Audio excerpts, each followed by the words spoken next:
Hey, what's up? It's Fuel Your Life Friday. Let's go.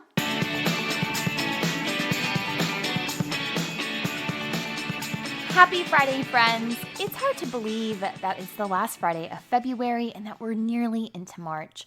2021 is surely zooming by. Last year on a Fuel Your Life Friday episode called Full Moon Ritual for Releasing, I believe that was episode 90 if you want to go back and listen to that episode. But I had taught you a little bit more about the full moon, its energies, as well as my own personal full moon practice. Within that episode, I discussed how I charge crystals as part of my practice, but I didn't really expand on it. Since tomorrow, February 27th, we have a full moon in the sign of Virgo, which is all about organization, cleanliness, and systems. I decided that today we're going to focus on the healing power of crystals, why we need to cleanse them, and how we can use the full moon to charge our crystals. Crystals have an array of healing properties. Each crystal or stone has a unique energy and purpose. Since ancient times, crystals have been used to store and release energy received from the surrounding environment.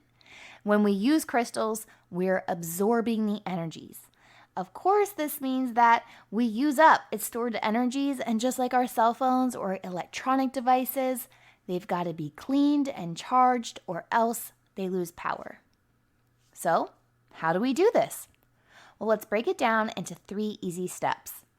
Step 1, we've got to cleanse the crystals first. Many crystals you can cleanse underwater, just simply running them underwater. My youngest loves giving our crystals a rinse under the water. Think of this as kind of like your pre-prep stage of charging. We don't wash our hair with shampoo when it's dry, unless you're using dry shampoo, of course. And similar to that, we don't charge our crystals when they're dirty. It's important to note that not all crystals can get wet. You should do your due diligence on researching your crystals. If they can't get wet, just grab some sage and you can burn sage over your crystals and let the smoke kind of cleanse them.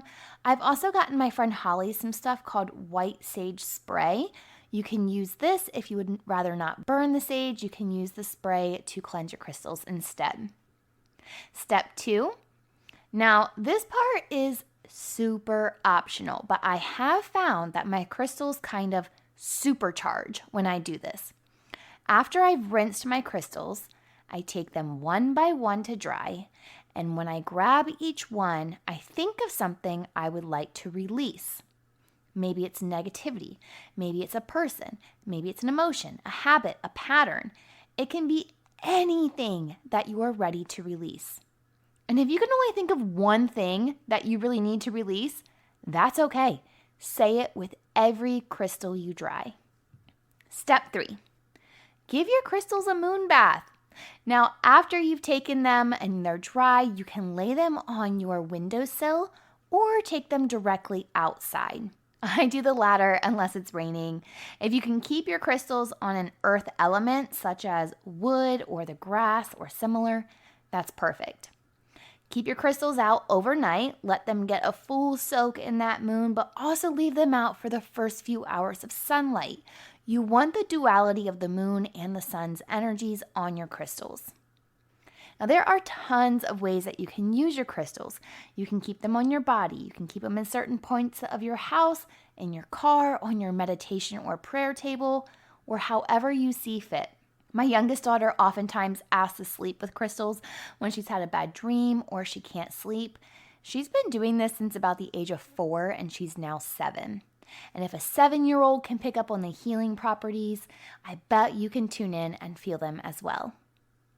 It's important to note that you can charge and cleanse your crystals at any time during the month. The full moon is just a great time to do it while the moon is at its brightest, and it serves as a great monthly reminder to cleanse and charge. If you enjoyed this episode, share it with a friend, and be sure to leave the podcast a 5-star rating and review on Apple Podcasts or wherever it is that you tune in and turn it up. I'll see you back here on Sunday for another episode of Awaken Your Soul Sunday. But until then, remember, every level of life is an opportunity to grow. Be well, my friend.